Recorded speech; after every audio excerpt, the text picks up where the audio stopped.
Hi there, thank you so much for tuning in to Cooking with Pouncy. Welcome back. If it's your first time, welcome to Cooking with Pouncy. Thank you so much for joining. If you like what you see, guys, please hit that like button. And I'd really appreciate it if you have a mind to that you subscribe to my channel. I'd really appreciate that. And tell me what you think as well. Tonight we're going to do some Scotch eggs. You might say, what is that? I don't know what it is, but we're going to make some Scotch eggs. Somewhere along the line, the Scotch and I think the French were at odds in terms of who developed the Scotch egg. I don't care who developed it. They're very good, very tasty, very fun to work with and or make. And so I'm going to show you how to do that if you've not heard of them or you have not tried them as well. So again, bear with me. I'm going to reposition the camera and we are going to make some Scotch eggs. All right, so again, these are called Scotch eggs. And we're going to start that process, obviously. So now we're going to start it with, this is a package of seasoned pork sausage. It's already ground, and it's 1 pound, as I said. This is what I'm going to use to encase that egg, all right? Those eggs, I should say. I've got my eggs here. The eggs are already boiled. I boiled them earlier this morning. I think they're going to be soft boil. I'm certainly hoping they will. You can actually make them runny if you'd like. I don't like my eggs runny, so I don't think they're going to be runny, but they should be soft boiled. I've got 9 here. I think I'll be only using 5 because that's about as much meat as I've got to cover 5 of these eggs, okay? So that's it. Let me mention this to you too before, because I see sweat on the inside of the package here, which is moisture. When you do this process, you really have to dry those eggs. I've got a paper towel. I'm glad I looked down to see that. But that's what I'm going to use this for. I'm going to really dry those eggs, because if you don't dry your eggs, your meat's not going to stick to the egg. They won't adhere to the egg. So make sure those eggs are dry. You'll see me doing that as well. I've got a couple of eggs here. I'm looking at the camera to make sure you can see. I've got a couple of eggs here, raw eggs here, that I'm going to use as my egg wash. I'll be breaking them here and whipping them up as though I'm going to scramble them. Oh, I might even put a little salt and pepper in here, okay? Maybe you don't have to, but I think I might put a little salt and pepper, just like I'm going to scramble them. I'll be using some breadcrumbs, of course, all-purpose flour. You can use whatever you'd like, but you've got to have a pre here. I won't say a pre-wash. So I'll put my flour in the first dish here. I'll have my egg wash in this one, and my final one will be these breadcrumbs. You can use any kind of breadcrumbs you'd like to use in yours as well. It could be Italian breadcrumbs or whatever, okay? So I'll be using that. I'll set my line up, so let's do that now, kind of sort of in reverse, and I'm not measuring anything here. I'm going to say about 3 cups of this, okay? 3 cups, maybe, because all I want to do is coat my eggs with it, and I'll be rolling the egg in the sausage, and when that gets done, that should be enough. That's about 3 cups, all right?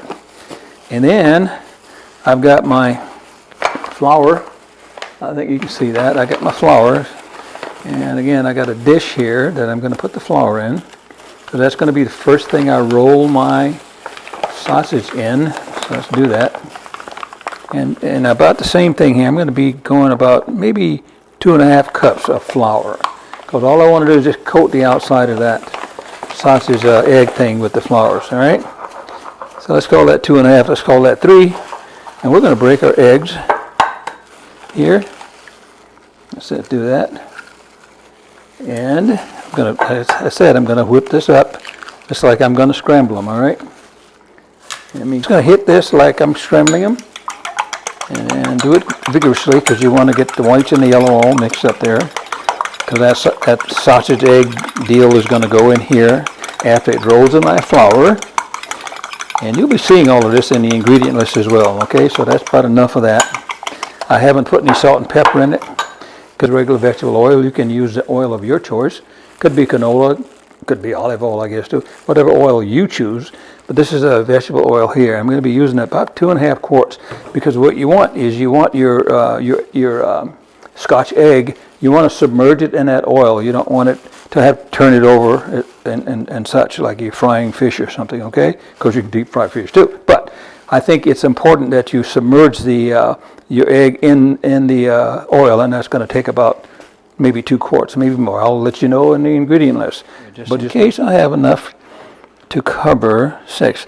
And again, I'm just patting them dry, making sure they're dry, guys, because if you don't make them dry, your meat's not going to stick on them, all right? I'm going to now put those aside for a minute, and here's our 1 pound of ground pork, and I've got 2 quarts of oil in my little Dutch oven thing over here. I don't think you can see that right on the range here. It's heating up. I want about 350 degrees. I'm going to fry these. Let's start mixing this up here. I'm just breaking it all up here so you can see, all right? I'm going to fry these at about 350, I think I said that, but for about 7 minutes, only 7 minutes. And so what I'm going to do here right now, as I'm rambling, I'm going to just portion out, let's just portion out some balls of it here, and I'm going to just try to get some even sized pieces here. As I stare up at the camera for a moment, I'm not measuring anything other than I'm just eyeballing it here. Try to get some even pieces here. Let's try to get 5 of these. They look like meatballs, don't they, guys? Let's get about 5 of those because I'm hoping to get at least 5 eggs. I think that one's a little bigger. I'll be pinching some of that off too as well.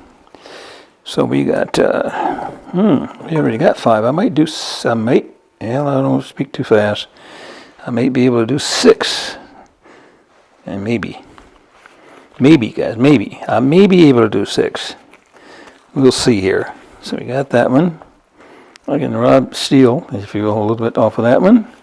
And again, I'm just trying to make them as uniform as I can in size, so I'll have about the same amount on each egg. That's what I'm doing here, right? I'm just kind of patting it together like a meatball. That's what I'm doing. I think you can see that. Get that out of the way. Yes, I'm just kind of making a meatball out of it. All right, that's exactly what I'm doing, right? Okay, let's do that with this one here while that one settles down, and after getting pounded with my hands with making a bowl out of it, like the meat cares. I'm just being silly, guys. All right, again. Okay, this one feels a little light here. Let's take a little bit of this one here. A little pinch of that one and put it on this little guy. It just felt a little light in my hand there. So here still feels a little bit. Again, that's what I'm trying to be precise, guys. That's not a big deal, okay? You just need enough meat to wrap your egg, encase your egg in it, okay? And I think we might have that already here. So that's all I'm doing, guys. All right, so what I'm going to do now, let's scoot this back over. And again, I'm just molding it and get that meat together just like you would a meatball, a patty now. And now I'm making a patty, guys, like this, okay? Just making a patty. It's spreading it out. It's spreading out in my hand as I'm pressing it, as I'm doing that, right? Spreading out right in the center of my hand. Everybody's hand not as big as mine, I guess. But anyway, that's what I'm doing when I'm doing this, okay? I'm making a little pocket in here as I'm doing it. You probably can't see the dimensions of it, but it's a pocket there. Now I'm going to reach in and grab an egg without touching one of the other ones. I'm going to set it right in the center of it. Okay? It's right in the center of it. And as I do that, I'm going to start to gradually, I'm starting to fold that meat around that egg. All right? You can feel what you're doing when you're doing it, okay? And I can feel that meat encasing that egg. And you'll start seeing that egg kind of sort of disappearing, guys. Which is what it's supposed to do. See what's happening there?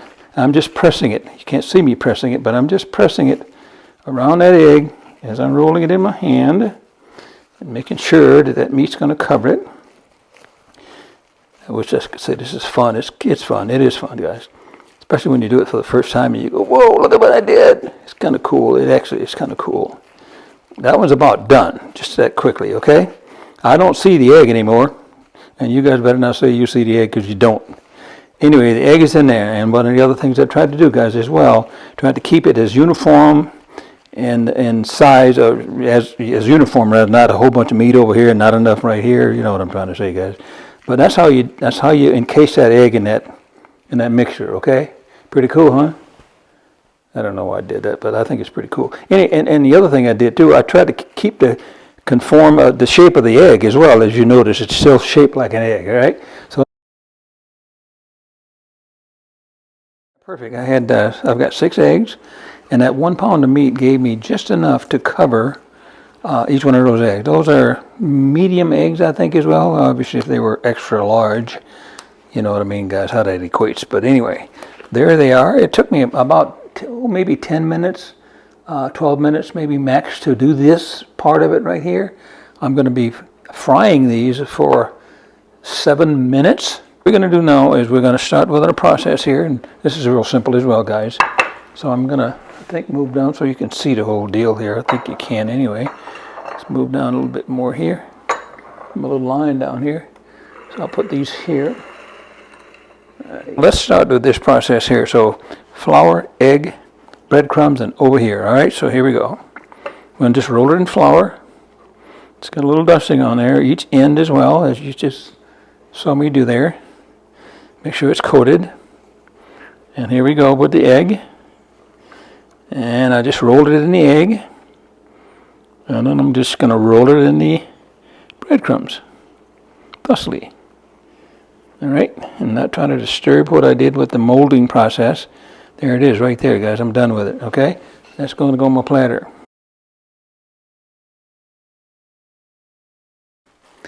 At the point here, we're about 325 degrees with the oil. I checked it just a moment ago. I said 350, but I think any moment now, even before it hits that 350 mark, we're going to go ahead and start dropping these Scotch eggs. I'm at 314, 15, 20, 25, 29. It's moving up pretty fast right now.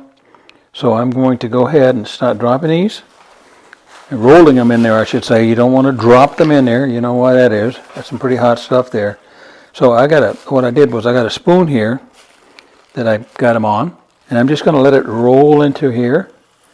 And gingerly. I'll do the same thing with this one. Just tip it over a little bit. And just let it roll into that oil.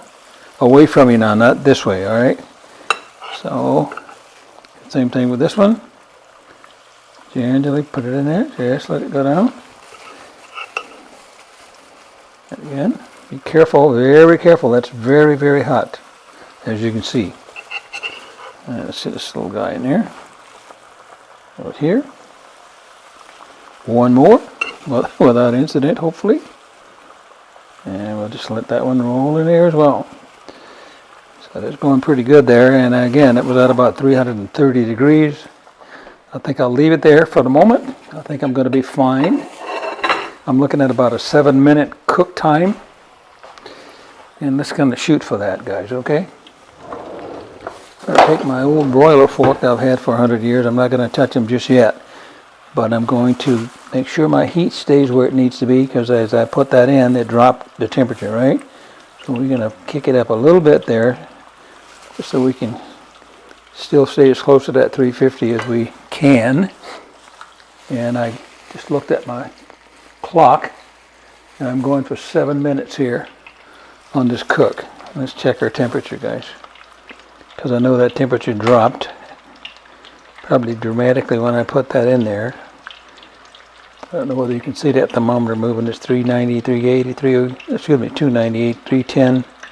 I'm good, because I did kick the heat up a little bit more at 315, and it's cooking pretty good. I'm okay. I'm okay. So, exciting stuff, guys. I'm going to move them a little bit here, because they're starting to brown pretty good here, pretty fast, even at that 325. I'm going underneath them with my fork here. They're pretty set here, so I don't have to worry about them falling apart when I'm doing this. Okay, I'm moving them off the bottom so they won't stick. And so through all that process, 7 minutes, like about 5 minutes now, guys.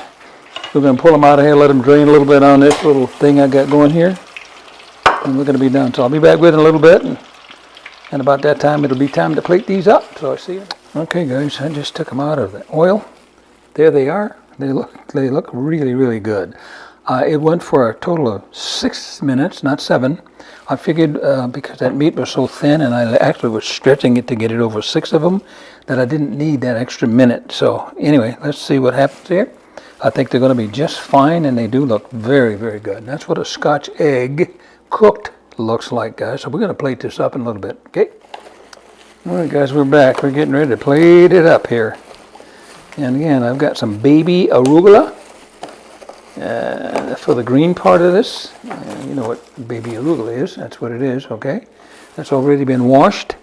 I think I'll do some fruit on this one here, these. And the fruit's going to be strawberries and grapes. Sometimes I do it with those little really sweet peppers, colorful peppers. I think you guys know what I'm talking about. So anyway, let's do some plating up here, guys, with this, okay? And I'll show you what that looks like. Oh, and the dipping sauce, I just almost forgot. I got some aioli sauce I just mixed. That's just like maybe 50-50 mayonnaise and Dijon mustard. You can dip it in anything you want to dip it in, or nothing if you will. Or some creamy horseradish, just a regular out of the jar. You can mix your own as well if you want to. Or I've got some chunky blue cheese. So there's a variety of things that you can use for the your dipping sauce. Okay, so let's go ahead and get these plated up. Just trying to look around. I haven't touched anything this raw with these gloves, so let's go ahead and get these plated up. And sometimes I put this on like a spring salad. Doesn't have to be arugula. We like this a lot. And let's just put some of that there. See, when you get them at the state fair, you don't get all this stuff that goes along with that I'm doing here either. You just get an egg for $7 or somewhere thereabouts, and they're very good. But $7. Well, when you're at the fair, that's what you expect. So I expect it. But I can make these more than just going to the fair. So, and they did turn out very, very well, very good. So I'm going to take a couple of these. Let's say we're going to have 2 on each one. I'll do that. I think I'll go ahead and cut them for you too, so you can see what they look like when I cut them. So let me get my serrated knife, which is what I think is better than my regular knife. So I've got a serrated knife here. So let's just use this serrated knife here. If it runs all over the place, I'm shutting the camera off. I'm just telling you. So let's just do that, okay? So a serrated knife. See, oh, that's nice. You see, guys, here we go again. I got a little pinkness here that I don't like. And I did that before. And I'm going to put this in the microwave.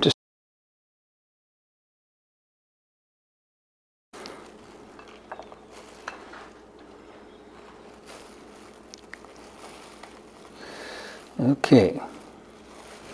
And guys, I had to pop these in the microwave for about a minute. I saw a little pinkness that I didn't like. I got rid of that pinkness that was right around the outer edges of the egg here. And so let's put a little color on here in each one of them. Isn't that the biggest strawberry you ever seen in your life? That strawberry is huge. Anyway, I'll hold this up for you in just a minute so you can see what I'm doing here. Let me back up a little bit maybe so you can see them as I put them together here. They turned out good. Like I said, they had a little pinkness in them that I didn't like, and I popped it in the microwave just to get rid of it. And it did. So let's just put we got some strawberries on there. Let's just put some grapes right there.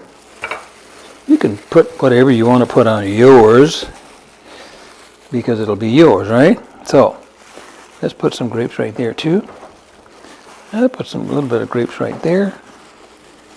And one right here as well. And let's put another strawberry maybe right here. Isn't that colorful, guys? I think it's very colorful. And they are very, very tasty.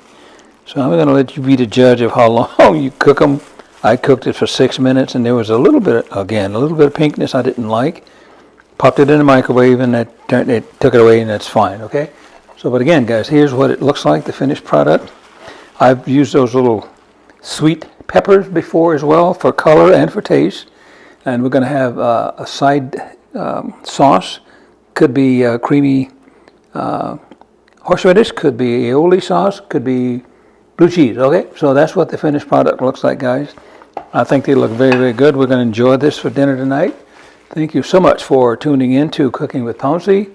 I certainly hope you come back. I hope you subscribe to my channel. Let me know what you think, and please hit that like button so that you can get these things. They come up every Thursday. We have a different one coming up, guys. So again, thank you so much for tuning in, and hope when you make this, if you do for your family, you'll enjoy it as well. Thanks again. We'll see you next time.